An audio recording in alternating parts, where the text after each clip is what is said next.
जब यज्ञ होगा उससे बीमारियां कम होंगी। आज के समय में हर व्यक्ति बीमार है क्योंकि ऐसा अन्न खाने के लिए मिलता है। खाने की कोई वस्तु शुद्ध नहीं है। गेहूं खाइए तो उसमें खाद ही खाद मिलता है। सब्जियां खाइए तो उनमें इंजेक्शन लगा हुआ रहता है। तो आप खाएंगे क्या?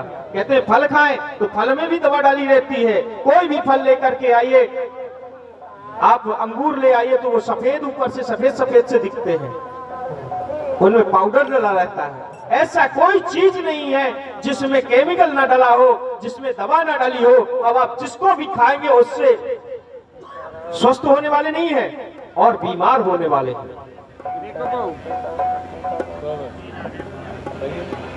एक तो हमारा पूरा वायुमंडल दूषित हो रहा है।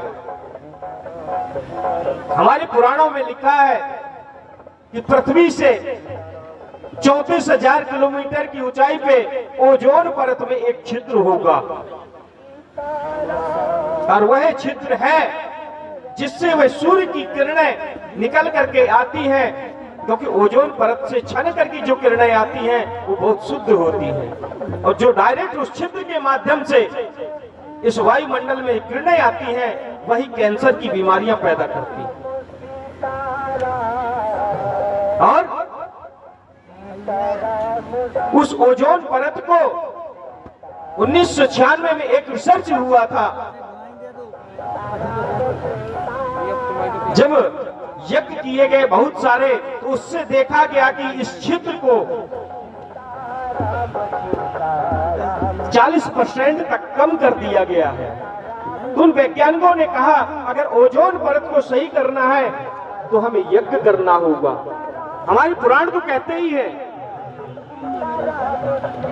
लेकिन वैज्ञानिक भी इस बात को मानते हैं कि यज्ञ करने से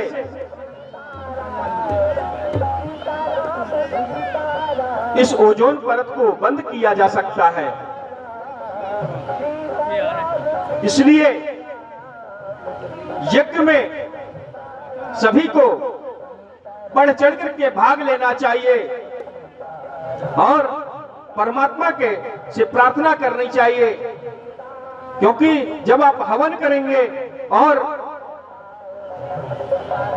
हवन करने से आपका वायुमंडल शुद्ध होगा, आपकी मनोकामनाएं पूर्ण होंगी और हम इस संसार में भटक रहे हैं। किसके चक्कर में? माया के चक्कर में पड़े हुए हैं।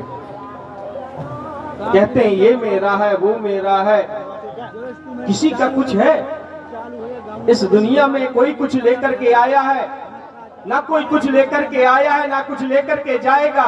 हाँ, कुछ लेकर के नहीं आया लेकिन कुछ लेकर के जरूर जाएगा कि वो व्यक्ति अच्छा था या बुरा था। अपना नाम करके जरूर जाएगा। इसलिए परमात्मा से सिर्फ एक ही प्रार्थना करनी चाहिए, क्योंकि इस संसार में कोई किसी का नहीं है।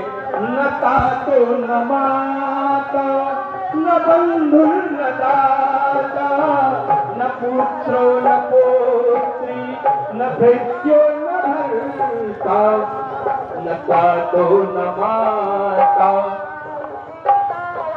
इस संसार में कोई किसी का नहीं है। कौन है? कहते हैं न तातो न माता, न पिता है न माता है न बंधु है न दाता है, कोई नहीं है। न तातो न माता न बंधु न दाता न पुत्रो न पुत्री न भृत्यो न भर्ता न जाया न विद्या न वृत्तिर्ममैव गतिस्त्वं गतिस्त्वं त्वमेका भवानी न तातो न माता। इस संसार में न पिता है न माता है न बंधु है न दाता है कोई किसी का, न पुत्र है न पुत्री है न भृत्यो न भर्ता, कोई नहीं है। न बुद्धिया कोई कुछ काम नहीं करता।